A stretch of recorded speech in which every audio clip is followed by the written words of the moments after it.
everybody, good morning. It's Dave here, Holiday for Two, and I hope you're having a great day. And I hope you have a great week. And today what I'm going to be doing is a 2-month review of my Bluetti EB70s power station. And I bought this about 2 months ago, back in March, and I've used it about 4 times, so we've been camping with it. And so what I'm going to do is give you some things that I like about it and tell you some things that I am picky about, maybe not quite dislike, but things that I wish they would improve on in these. And so I'm going to be comparing it to our older Zoom Bros that we bought about 2 years ago and showing you some things that I like about this and things I don't like about it. So let's get into it. The Bluetti EB70s power station.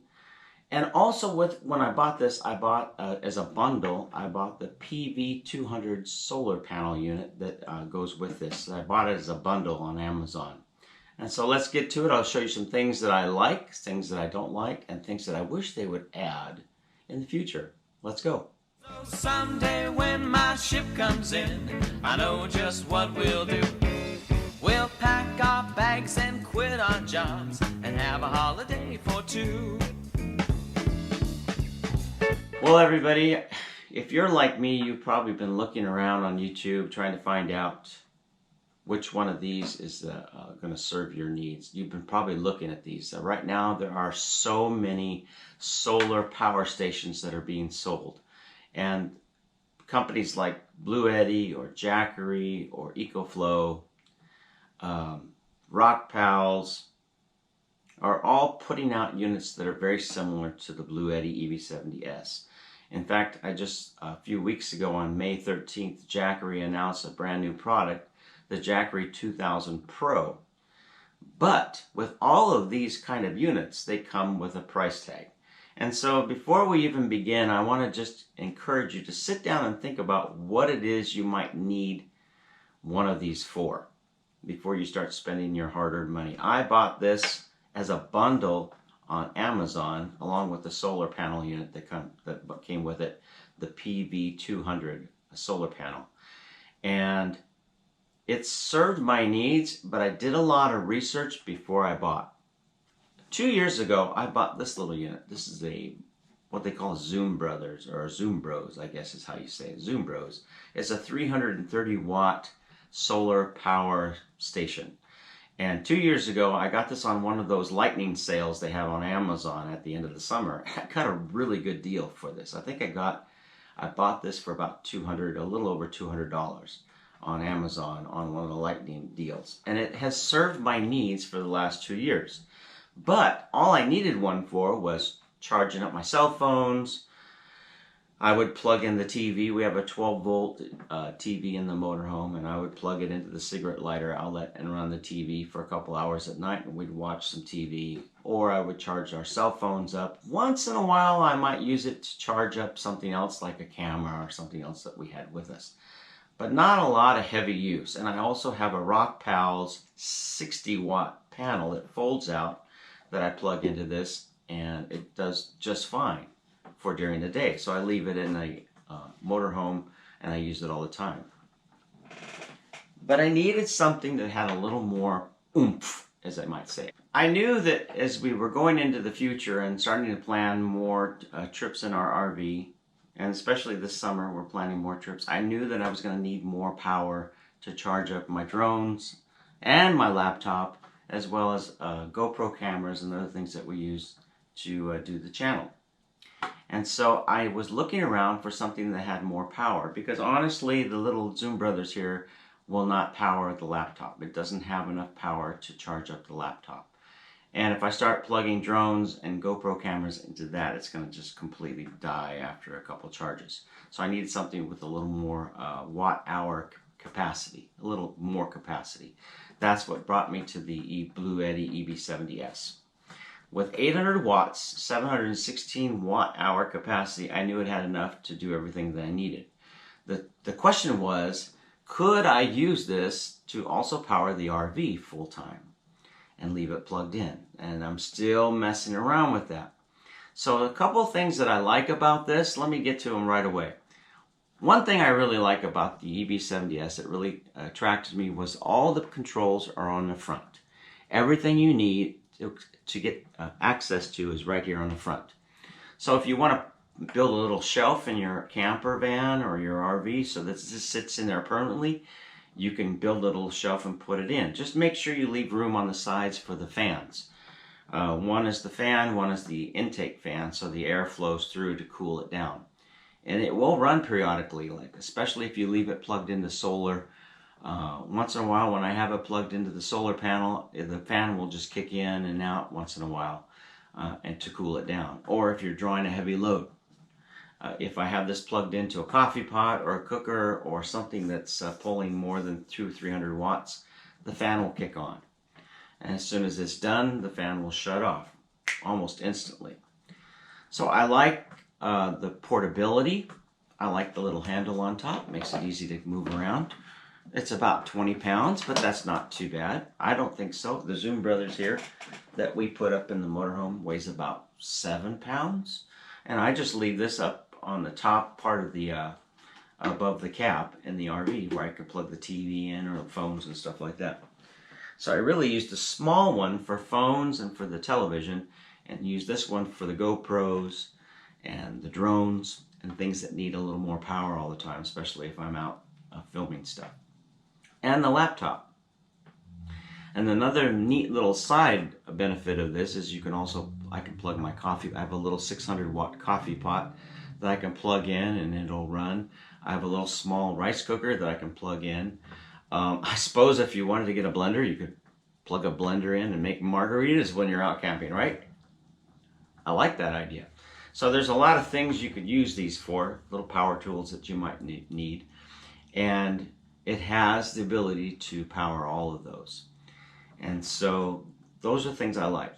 The one thing that I'm not happy about, let me tell you one thing that I'm not really excited about with this thing. And it's not a game changer. It hasn't like spoiled me to this completely. But it's this front screen. And every time you access the screen, see the little light comes on. So you have to do this little stuff. The light I can take or leave. It's not something I really need. But the screen will only stay on for about, I think it's 30 seconds. After 30 seconds, you'll see the screen go off. And it's kind of annoying because if I have this down in the bay and all set up, plugged in, sometimes I want to see how much power the RV is pulling or how much power something is pulling out of this or how much power is going into it. And it goes right off. It goes off. And then I'm looking at, oh man, I got to reach in there and push that little button and make it on. And I got to do that with the light. It's just kind of annoying. I wish there was a way to set this so you could leave it on longer. Maybe a minute, maybe 2 minutes. A setting where you could set this screen to stay on longer. So that's number one. Number two, the thing I'm not happy about is this. Let me turn the screen back on here. It doesn't show you the percentage of what battery is left. It only shows you in blocks of 20. So when it's full, it'll be 100. As it starts to go down, it'll go to 80, to 60, to 40, to 20, and then 0. You do have a little red icon that will come on when it gets to low power.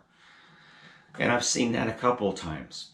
So that's kind of a nuisance. It's not a game changer. It's not something that I can get around it, but it just would be nice to see the percentage of battery that's left exactly, like 85, 45, 22%, so that I could see just how much power is in there. And it would also be nice to see how many hours it will run at that particular draw. If I have something plugged in that's taking 25 watts or 50 watts, it'd be nice to know that it will run for 10 hours or 8 hours left at that power draw. So that would be nice. Just a little nitpicky thing. Now here's another nitpicky thing I have. And Bluetti, if you're out there and you're listening, I have a suggestion. I would love to see a remote control for these. And I have yet to find any power station, Jackery, Bluetti, any of the others, that has a remote control where you can turn them on, turn them off, while these are down in the bay or somewhere where you have it stored. It would be so cool to be able to just turn it on when I need it, turn it off when I don't need it. Years ago, I had a generator that I left outside of our trailer, and I had a little button. I could just push it and it would turn on. And when I was done charging, I could just push the button and it would shut off. That would be nice to have. Because what this does have is another little nitpicky thing of mine, is the eco mode. Now let me turn it on again and you'll see what I'm talking about, hopefully. Up here on the screen, it says eco, economy. So what the eco mode does is, if you have something plugged into this that's pulling 30 watts, 35 watts, in about 4 hours, this thing will shut down. Like, oh! And I've heard people using these because they want to run security cameras and fountains and remote devices, and then all of a sudden the remote devices shut off. It's because the eco mode is on. You can turn it off, and you have to do some hokey pokey with the buttons again. And I think you have to hold these two buttons there, and then push this button there. Now, exactly, it's like, it's a pain in the butt, this eco mode. I understand why they put it in there, and it can be a good thing, but I also want to be able to shut it off, because there may be times when I want to plug something into this and let it run for more than 4 hours. I may even want to run something all night long, and I want this to continue to run without shutting it off. And so what would be really nice is if there was a way to have a remote control that I could shut it off remotely, so that I could run something for 8 hours, switch it off, and then when I'm ready for it again, switch it back on. So anybody out there, if you know one that already has it, make a comment, please, and let us know if you found one. All right, so those are my likes and my dislikes about the Bluetti EB70s. Am I happy with it overall? Yes. Would I give it 10 stars? I'd probably give it 8 stars if I was going to give it a review. I'd give it 8 stars. The 2 stars would be for things that are just, I would take 2 stars away just because of some of the little annoying things that go on here. But it is definitely, it's done me well for the last 2 months. I'm going to keep it. Another thing I really like about this is it has the LiFePO 4 battery that's rated at 2,500 cycles. So according to what I understand, I can take this down to 0 and back up, charge it back up again 2,500 times before I start to notice performance issues with this. Now, I did a math, so if you did it every day, 365 days a year, that works out to about 7 years. And these have not been on the market now for 7 years. So come back in about 6 years and we'll see how that holds up. But according to what they say, you can get 2,500 cycles out of these. Whereas some of the older lithium batteries, like Jackery and some of those, have just the regular lithium batteries that are not the LiFePO 4. And they're rated at 500 cycles. Now, even at 500, how often do you really take these down to 0? How often?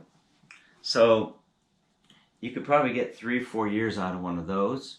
I've had it for 2 years, it still works fine. So hopefully, if everything lives up to its promise, then this will last me for 5, 6, 7, 8 years. If you're thinking about buying a power station for your van, motorhome, trailer, or RV, and you're looking at one of these, believe me, right now the market is saturated with different products. Like I said, the Jackery has the 2000 Pro.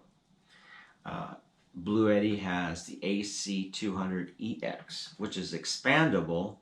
So it's about this tall, 60 pounds, and it comes with, you can add battery packs to it.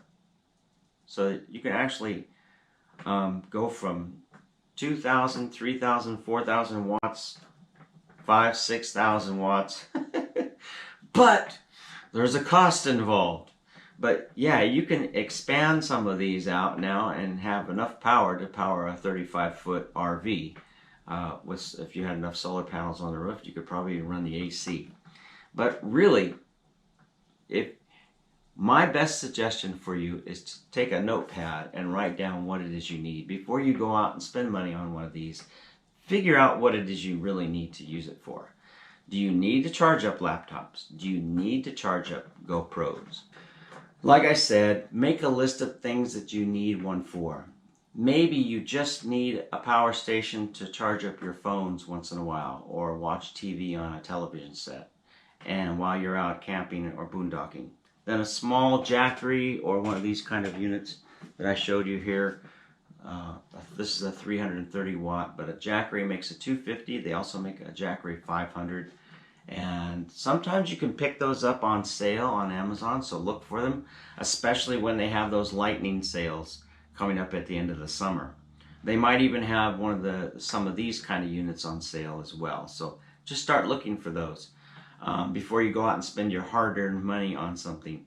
If you don't need to charge up laptops, if you don't care about making coffee in the morning, and you don't care about plugging in heaters or blenders or rice cookers, then you probably don't need one this big. If you have a big motorhome and you want to run air conditioning, then you're talking about a whole different level of investment. Because you cannot run AC off of one of these. Maybe off the Bluetti AC200EX with a couple of expansion batteries, you might be able to run your AC, but not for long. So if your plan is to run air conditioning off of one of these kind of things, you might want to just stick with your generator for now. One day, someday in the future, they will build these with enough power to power your air conditioning. But that's a few years away, I believe. But it's getting there. So just sit down with a notepad and think about what you need and before you go out and spend your hard-earned money. Hey, this is Dave here. Hope you enjoyed this. Please hit like, share, and subscribe. And also, safe travels wherever you're going this week or next week. I know that we're going to be taking a trip pretty soon to Prescott. And I'm going to be showing you some videos of things that we're going to be doing up there. We're going to be going to the Arts and Crafts Show. And it is so fun. There are dogs everywhere. If you have a dog or a couple dogs that you like to camp with, oh, you would love it. It's a dog's paradise in Prescott when they have the courthouse area. Everybody brings their dogs and just walks them around. It's a lot of fun. We're also going to be going to a place called Peddler's Pass in Prescott, and it is really cool swap meet where you can sell and see. You can buy and sell just about anything at Peddler's Pass, and they even let you camp overnight there. If you're selling and you're a vendor, you can park your rig there overnight and then set up in the morning, and we'll talk about that later on. But anyway, that's for this weekend. So this is Dave saying have a great week, safe travels, catch you later, be safe, bye.